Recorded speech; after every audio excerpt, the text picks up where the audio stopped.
네, 말씀드렸죠. 이회창 노무현 김무성이 바로 지금 떠오르는 이유. 예, 이거를 제가 썸네일에 이 주 제목으로 달았습니다만은, 자, 지금 바로 이 제1야당 국민의힘의 당내 문제는 심상치가 않습니다. 네, 그리고 이미 감정들이, 양측의 감정들이 글쎄요, 건너올 수 없는 강을 건넜다라고 하면은 너무 단정을 짓기 때문에 바로 그 직전까지 간 걸로 제 취재를 해보니 그런 상황입니다. 예컨대 지금 이 최종 주자로 선출된 윤석열, 그리고 미우나 공우나 당대표는 난데라고 하는 이준석. 네, 이준석 맞습니다. 지금 이 현실로 인정할 수밖에 없는 당대표죠. 그것도 누가 지명을 했나요? 아닙니다. 치열한 당내 경선을 통해서 선출직 당대표가 된 것이기 때문에 나름대로 인정할 부분은 인정을 해야 됩니다. 그리고 당에 완톱으로 들어 올려다가 아이고 이거 뭐 반대하는 목소리도 없고 기분을 확 상하게 했었죠. 뭐 최후 통첩이라느니 노인네가 또 이 당을 이 좌지우지 하려고 들어오느니 라는 얘기를 본인이 안 듣겠습니까? 네, 김종인과 김종인 주위의 그 세력들, 이런 크게 봐서 정치 세력들이 지금 서로에 대해서 굉장히 불신이 큽니다. 그리고 이 자존심을 서로 이제 긁고 있는 상황이죠.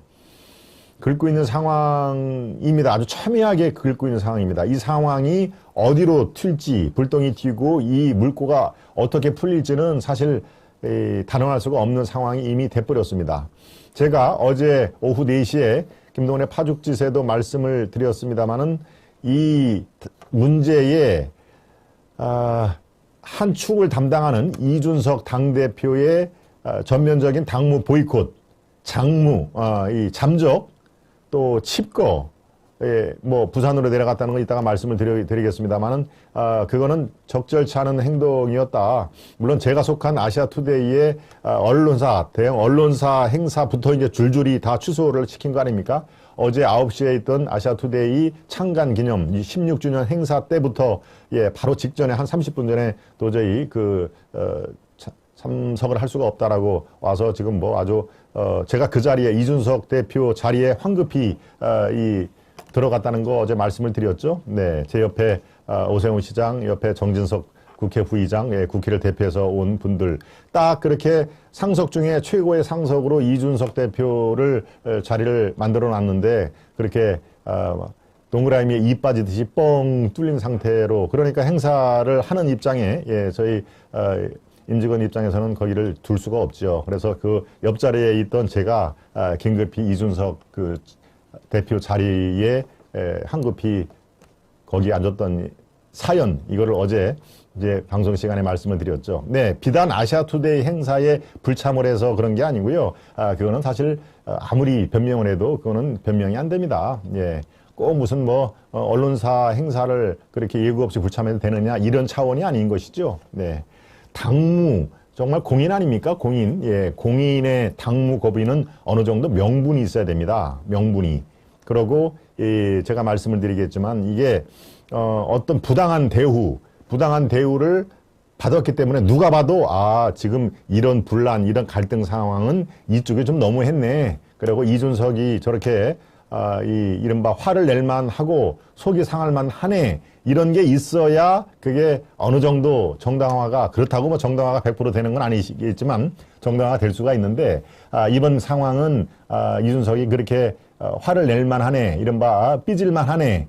라는 그런 느낌을 들만한 게 없는 것이죠. 그래서 제가 어제 말씀을 드렸지만 이준석은 100번 그렇게 해도 이거는 변명이 안 된다라는 얘기를 했고, 그런 이준석조차 품지 못한 당내 후보, 윤석열 후보는 뭐 잘한 게 있느냐? 천만에 당신도 잘한 게 하나도 없다. 그러니까 지금 정권 교체를 원하는 수많은 이 유권자들이 아이고 참 진짜 저 정당은 어찌할 수 없는 웰빙 정당이구만. 네, 다들 한가락씩 하는 사람들 아닙니까? 집에 가면 돈이 있고, 고급 차 있고, 좋은 집 있고, 상대적으로 이렇게 이른바 서민 생활을 하는 국회의원들이 뭐 얼마나 될까요? 웰빙 정당의 그런 그 외피를 벗어내지를 못하는구나. 아이고 이걸 어떻게 하느냐라고 다들 그렇게 아주 한숨을 짓는 그런 상황이 이제 된 것이죠. 이런 상황에서 제가 이회창, 노무현, 김무성이 왜 떠올릴 수밖에 없는지, 예, 지금까지의 어떤 정치부라든가 기자생활 30년의 경험을 한번 녹여서 논평을 해드리도록 하겠습니다. 먼저 이회창을 한번 생각을 한번 해보시겠습니다. 여러분들 이회창 하면 뭐가 떠오르십니까? 네, 대쪽 이미지가 먼저 떠오르실 겁니다. 대쪽 판사, 네, 대법관이었죠. 대법관 출신의 이회창이 이른바 정치인으로 변신한 것은 누구의 도움이 있었을까요? 네, 여러분들 잘 알다시피 YS, 김영삼 대통령의 YS 대통령이 큰 디딤돌 역할을 한 것이죠. 네, 바로 정계에 입문할 때 디딤돌을 놔줬던 YS와 이회창과 YS는 그 뒤로 예, 아주 가까워졌다가 또 견원지간이 됐다가 또 필요에 의해서 같이 뭉쳤다가 또 헤어지고 서너 차례 반복을 하면서 이제 이회창의 예, 저렇게 대쪽 이미지의 판사 시절이네요. 참 젊은 시절입니다. 그런데 이회창이 두 번에 걸쳐 가지고 대권 도전을 했는데 예, 저렇게 지금 YS와 이회창이 이 두 손을 잡고 저게 아마 총리 임명할 때 그때 사진으로 보입니다만, 네, 이회창 이 전 대법관은 전 총리는 대한민국 정치사에서 가장 청와대에 가까이 접근했다가 못 간 그런 유일한 분입니다. 네. 뭐 현격한 차이로 청와대에 들어갈 가능성이 없는 분들이 뭐 여러 사람 계셨지만 정말 청와대의 정문 앞에서 발길을 돌려야만 했던 그런 사안인데요. 네, 본인도 그렇고 그 주위에 있던 그 주위에 있는 분들 중에서도 뭡니까 지금 현재의 정치를 한 분들이 꽤 있습니다.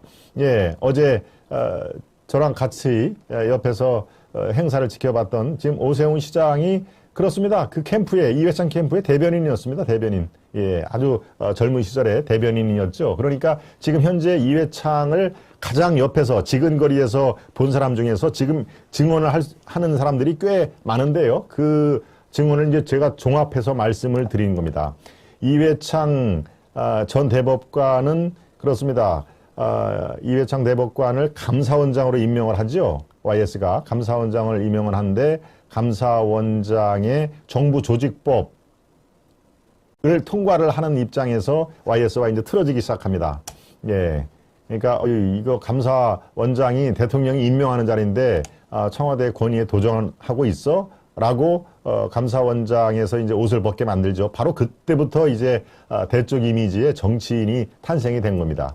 그 뒤로부터 예, 총리로 가는 과정, 예, 불편했다가 다시 또 총리로 발탁을 하고 또 총리에서 오래지 못 가서 총리 옷을 벗겨버리죠. 그런 다음에 어떻습니까? YS 지지율이 떨어지니까 다시 당대표로 이회창을 전격 발탁을 합니다. 네, 그러니까 고비고비마다 YS의 부름을 받은 것이죠. 이회창의 자력으로 예, 총리라든가 당대표까지 올라간 게 아니고요. 자, 그렇다면은 YS와 이회창과의 관계는 이회창이 예, 한 수를 이렇게 접어들고 이회창을 오히려 활용을 YS 이 집권 세력을 활용을 했으면은 사실은 훨씬 더 좋은 결과가 날 것입니다. 그런데 그렇게 생각을 안 했습니다. 예, 지금 현재의 YS 대통령과는 멀리 떨어질수록 그러니까 스스로 자기가 대권을 쟁취하겠다. 그리고 쟁취하는 모습을 보여야 된다라고 판단을 했던 것이죠. 예, YS의 힘으로 감사원장, 총리, 당대표까지 한 것까지는 좋은데 여기서 계속 YS의 손에 얹혀가면은 이제 대권에는 오히려 손해다라고 하면서 스스로 척을 지고 저런 사진이 다 증명이 됩니다. YS는 지금 일단 시선이 딴 데로 가 있죠. 예. 악수를 하긴 하지만 이제 딴 데로 향합니다. 저 왼쪽에 있는 분, 오른쪽에 있는 분 참 이제 지금은 정치판에서 볼 수 없는 얼굴들이거든요. 그 당시에는 상당히 참신한 초선 의원들이었는데, 네, 왼쪽에 있는 분은 제가 좀 아는 분이고요. 네. 바로 그런 이회창이 어떻습니까? 이제 YS와 그야말로 본격적인 이제 대립 관계를 하는 것이죠. 사실은 정치인이 앞에 적이 있어도 카메라만 들이대면은 뭐 아주 덕담을 하지 않습니까? 예, 실제로 그렇습니다. 그런데 카메라에, 이 방송 카메라가 싹 철수를 하면은 이제, 이렇게, 남보듯 하는 게 정치인의 생리인데요. 예. 이게 남과 같이 뜨뜻미지근해도 카메라 기자들이 쫙 오면은 뭐 아주 이렇게 반갑게 악수를 하고 또 뭐 이렇게 덕담을 나누는 게 그게 정치인의 생리입니다. 예. 근데 귀신같이 압니다. 카메라 기자가 싹 이제 없어지면 다시 또 이렇게 뜨뜻미지근한 예, 말도 거의 섞지 않고 하는 게 예, 상대편 당이라든가 라이벌 관계일수록 그런 게 굉장히 심하죠. 자, 이회창의 사례에서 보듯이 이회창은 이 지지율이 처음 노무현 하고 경쟁할 때 지지율이 끝까지 높았지요. 그러니까 스스로 대통령이 된 것이라고 생각을 했다는 게 주변 사람의 이 진언입니다. 그래서 마지막에 뒤집힌 게 유일하게 지금 노무현이 뒤집혔다는 거 아닙니까? 네. D-100일 여론조사가 7번 중에 6번은 다 그대로 결과가 이어지는데 딱 한 번, 예, 이회창 대 노무현이 붙었을 당시에 노무현이 대역전승을 거둔 게 유일하게 딱 한 번인데요. 그때 이회창이 바로 대통령이 거의 다 됐다라고 자아도취를 한 것이죠. 한 번은 이런 일이 있었다고 합니다. 네, 이 캠프에서 참모들이 자, 이제 청년표가 굉장히 중요합니다. 그리고 청년표가 우리보다는 저 노무현 후보에게 더 관심들이 많으니 우리가 청년 복지를 위해서 예산을 대폭 증액을 하겠다는 그런 공약을 하는 게 좋겠습니다. 라고 얘기를 했답니다. 네, 제가 취재한 바로 이 전원입니다. 그랬더니 지금 이제 한 달 뒤가 선거면은 일단 뭐 그렇게 합시다라고 하고 실제로 그건 공약이기 때문에 대통령이 된 다음에는 얼마든지 다른 걸로 대체를 할 수가 있거든요. 또 예산안은 또 실제로 국회 예산심사 때 깎이기도 하고 그런 거 아니겠습니까? 그런데 이회창 당 후보가 하는 얘기가 이걸 청년 그 복지 공약에 수천억을 들이면은 그러면 노인 그 공약에서 이걸 빼야 되지 않느냐? 우리가 지금 집권 세력인데 곧 우리가 정치를 할 것인데 이렇게 하면 되겠느냐라고 얘기를 했다는 것이죠. 그래서 아무튼 굉장히 황당했다. 예, 청년이면 청년, 노인이면 노인, 그야말로 공약을 다 해도 전혀 표가 안 날 텐데 마치 대통령이 거의 된 거나 진배 없이 야, 청년이 중요하다고 그래서 청년을 더 3천억을 증액을 하면은 그러면 노인을 깎아야 되는 거야? 그러면 안 되지. 우리가 곧 집권할 건데 라는 대답이 돌아왔다는 것이죠. 예, 그 정도로 이 판단을 안이하게 했다는 것입니다. 이미 다 된 밥이다. 됐기 때문에 우리는 더 밥을 펄 때 맛있게 먹기만 하면 된다라고 본인 스스로가 판단을 했기 때문에 그 옆에 있는 참모들도 서서히 아이고 뭐 이긴 게임인가 보다라고 할 때 막판에 저렇게 역전이 되는 것이죠. 막판에. 네. 이회창이 계속 쭉쭉 올라갑니다. 33 쭉 올라가다가 막판에 저렇게 47대 43으로 역전이 된 것이죠. 네. 바로 그렇습니다. 여기서 이회창을 제가 소환한 이유는 거의 한 2주, 3주까지도 본인이 또 그 이회창 세력들이 이제 청와대에 곧 들어간다라고 사실상 무슨 조각에 가까운 인선도 했다는 거 아닙니까? 예, 뭐 총리의 누구, 예컨대 내무부 장관의 누구, 법무부 장관의 누구 이미 다 조각을 사실상 이렇게 섀도우 캐비넷을 다 했다는 거 아닙니까? 예, 그러다가 역풍을 맞은 것이죠. 그러다가 예, 여기서 노무현 얘기를 안 할 수가 없습니다. 그렇기 때문에 지금 윤석열, 이준석, 그다음에 김종인 이런 그 정말 다 된 밥에 예, 뭐 이제 밥만 뜨고 먹기만 하면 된다는 식의 저런 안이한 발상 이거는 반드시 패배로 직결된다는 말을 제가 강조하고 싶어서 예, 이회창을 지금 언급을 하는데요. 노무현은 어떻습니까? 말씀드린 대로 지금 2, 3주 남기고도 저렇게 지지율에서 계속 뒤지고 있어가지고 어떻게 했습니까? 이대로 나가면은 그냥 지는구나. 이회창이 대통령이 되는구나. 바로 한 달 정도 남겨놨을 때도 바로 32.3대 25.4가 된 것이죠. 25.4, 정몽준은 25.1. 그렇죠? 그러면 노무현과 정몽준이 합하면은 50이 돼서 쉽게 어렵지 않게 이길 수가 있는데 다 나오면은 32대 25대 25, 즉 이회창한테 그냥 헌납을 한다. 이래서 지금 후보 단일화를 그때 한 거 아니겠습니까? 후보 단일화를 한데 후보 단일화를 하루 남겨놓고 저쪽 명동의 유세, 제가 그때 유세장에 있었습니다마는 노무현이 이렇게 얘기를 합니다. 그 수많은 청중들 앞에서 여러분들은 지금 여러분들 눈에 저 노무현만 보이겠지만 여러분들이 노무현 정권을 만들어주면은 우리 당에는 제2의 노무현, 제3의 노무현이 얼마든지 있습니다. 라고 얘기를 하면서 이름을 한 게 바로 추미애, 정동영을 얘기를 한 것이죠. 그 옆에 누가 있었습니까? 정몽준이 떡하니 버티고 서서 있는데도 정몽준 얘기는 쏙 빼는 상태에서 더 멀리 있는 추미애, 정동영을 추켜 세우면서 이 노무현 정권 다음에는 바로 추미애도 있고 정동영도 있습니다. 라고 하는, 예, 왼쪽에 지금 정동영이 나오네요. 바로 저게 명동의 유세장에서의 마지막 모습입니다. 이미 정몽준은 표정이 안 좋죠? 네, 표정이 지금 상당히 일그러졌는데, 예, 자기 이름은 쏙 빼고 정동영과 추미애를 거론을 했기 때문에 이게 파탄이 난 것입니다. 그러니까 그날 밤에,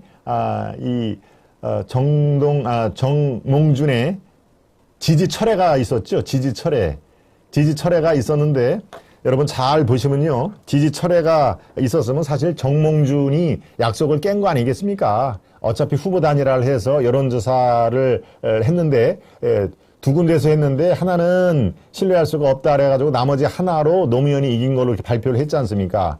그래서, 지지철회를 했는데, 지지철회를 한 약속을 깬 정몽준이 당연히 욕을 먹어야 되는 상황 아닙니까? 그거를 노무현 캠프에서는 기가 막히게 잘 활용을 합니다. 그 다음날 아침에 조간신문에 그 제목이 다 정몽준이 노무현 버렸다라고 나옵니다. 네, 제가 그 당시에는 한참 그 현장에서 뛸 때니까 정확히 기억을 하는데 거의 전 신문의 제목 헤드라인이 정몽준이 노무현 버렸다라고 제목이 쫙 나옵니다. 그러니까, 예, 그 당시에는 신문의 유력이 지금보다도 훨씬 센 상황이죠. 지금이야 누가 종이신문을 보는 사람들이 있습니까? 다 방송이라든가 인터넷 신문으로 검색을 하는데, 바로 정몽준이 노무현 버렸다는 그 유력지의 제목이 쫙 깔리면서 이미 노무현은 어떻습니까? 정몽준으로 인한 피해를 입은 사람으로 돼버린 것이죠. 네. 정몽주 노 지지철회라고 하고, 예, 정몽준이 노무현 버렸다라고 하는 그런 그 기사 헤드라인도 여러 개가 쫙 있었습니다. 그러니까 바로 정몽준에 의해서 노무현이 피해자로, 누가 봐도 피해자로 생각을 했다는 것이죠. 그런 다음에 그 전날 밤에 어떻습니까? 노무현이 정몽준 집을 찾아가죠. 집을 찾아가는데, 예, 정몽준이 그 집 안에 있어서도 문전박대를 합니다.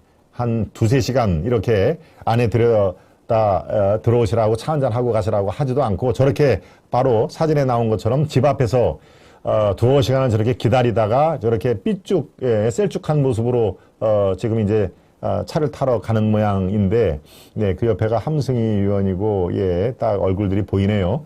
자, 그런 상황에서 이게 그대로 다 TV에 중계가 되고 그 당시에는 굉장히 긴급했지 않았습니까? 그러니까 바로 이 노무현이 피해자구나. 즉 정몽준이 좀 너무했네라는 그런 의식들을 갖게 만든 것이죠. 예, 똑같은 사안을 갖고 저렇게 전략적인 홍보라든가, 예, 선동까지는 아니지만 저쪽은 그런 걸 아주 기가 막히게 잘 합니다. 같은 사안으로 우리가 피해자로 인식하게 만드는 그런 것이, 예, 아주 표 안 나게 얼마나 완전히 그 당시에는 정몽준이 노무현을 버렸다. 따라서 정몽준에 의해서 노무현이 피해자다. 그래서 된 거 아닙니까? 그래서 대역전극이 벌어진 거죠. 이미 중도층 마음도 약간 이회창 쪽에 기울어졌던 중도층 마음조차 노무현으로 갔으니까요. 대역전극이 그래서 벌어진 겁니다. 자, 노무현은 끝까지 정몽준을 집에까지 찾아가가지고 끌어안으려고 하는, 네, 그런 모습을 보였죠. 네, 지금, 예, 저렇게 지금, 예, 단일화 바로 직전에 앞두고 이 소주에 원샷하는, 예, 그런 장면도 여러분들 기억이 나시죠? 바로 저렇게 자기를 버렸던 정몽준도 마음을 다시 되살리기 위해서 집 앞에서 두어 시간 기다렸다는 그런 그 모습조차 이 유권자들한테는 굉장히 생생하게 기억이 될 정도인데, 지금의 윤석열과 이준석 어떻습니까? 네, 목리도 그런 목리가 없죠. 예, 그리고 윤석열 그 후보도 그 그릇됨, 이게 지금 바로 첫 위기 아닙니까? 제가 3월 9일까지는 최소 3번, 4번의 위기가 있을 것이라고 제가 어제 엊그저께 김동완의 하이파이브 이 시간에도 말씀을 드렸습니다만은 제가 보기에 지금 첫 고비입니다. 첫 대형 위기가 온 것이죠. 이것을 좀 리더답게 이렇게 쫙 그 풀어내는 모습, 이게 어제 그저께 이틀 동안 전혀 보이지가 않습니다. 그러고 이준석이 부산에 있으면 부산으로 달려 가야죠. 네, 전화통화 시도하는 모습을 보여야죠. 사무총장, 자기 친구 권성동의 어떻습니까? 진짜 왜 그러는지 한번 좀 알아보소라고 이렇게 지시를 하면서 권성동이 저 노원구에 있는 이준석 그 당협 사무실에 삐끔한 이렇게 여기 안 오셨어요? 그래요? 언제쯤 오시는지 모르세요? 라고 한 두세 번 묻고 돌아갔다는 거 아닙니까? 네. 바로 우리가 그 당시에는 이 보수 우파의 상대반 진영이지만 노무현이 정몽준을 대하는, 또 정몽준을 활용을 하는 그런 선거 임박해서 어떻게 활용을 했는지 우리는 이 윤석열은 이 국힘당은 반면교사로 삼을 필요가 지금 절대적으로 필요한 시점입니다. 네. 하다못해 이 적과의 동침도 하는 그런 마당에 같은 어제 제가 말씀드렸듯이 2인 삼각경기 또는 3인 일각경기라고 하는 그런 아주 중대대한 경기에서 서로 그냥 목리를 부리고 품지를 않고 도대체 이게 어떻게 하자는 얘기인지 전혀 이 비전과 지도력이 보이지 않습니다. 윤석열 후보의 책임이 없다고요? 그렇게 보지 않는 국민이 거의 대다수일 겁니다. 그러니까 윤석열 후보라든가 그 겹겹이 쌓인 이른바 윤석열 그 캠프에 그런 이 사람들은 그렇구나, 지금 우리가 잘못 생각하고 있구나, 우리가 좀 이 자리를 비켜줘야, 또는 윤석열 후보를 좀 자유롭게 해줘야 더 새로운 사람들도 많이 들어오고, 그렇구나, 우리가 지금 자리 탐할 때가 아니다라고까지 생각이 미치면은 아마 대반전이 이룰 것이라고 저는 생각이 듭니다. 네, 김무성은 또 왜 소환을 할까요? 예, 어제 4시에 또 마찬가지로 제가 영도다리에 있는 김무성 얘기를 했습니다만, 옥새 들고 나르샤, 여러분 기억이 생생하시죠? 예, 바로 그렇습니다. 이른바 자기 그 최종, 그 당시에는 2016년이니까 딱 5년 전입니다. 5년 전에 저렇게 자기 옥새 마지막 최종 그 도장이죠. 예, 마지막 결제를 하는 도장을 갖고 저렇게 영도다리에서 이렇게 목리를 부리는 그런 그 상황인데, 이때 저렇게 목리를 부려 두 사람은 공천을 못하는데 성공을 했습니다. 하나가 이재호, 또 하나가 유승민이었죠. 네, 공천을 안 주는 거에 성공을 했는데 결과적으로 총선에는 참패를 당한 그런 상황이 되고 말았습니다. 네, 김무성, 노무현, 이회창, 예, 제가 옛날 필름을 쭉 그 보여드리면서 다소 장황하게 설명을 예, 목이 좀 갈라지네요. 그렇게 설명을 드리는 이유는 지금 이준석과 윤석열, 윤석열과 이준석 당대표와 그야말로 대선 후보 간에 정말 있어서는 안 될 자존심 싸움, 이거는 자존심의 싸움이 아닙니다. 이거는 이 나락으로 떨어지는 지름길로 지금 향하고 있는 상황입니다. 지금 이런 상태가 타결을 못 보고 그냥 마이웨이로 서로 가면요, 예, 무슨 뭐 정권 교체, 예, 깨몽입니다. 깨몽, 예, 꿈깨라는 얘기죠.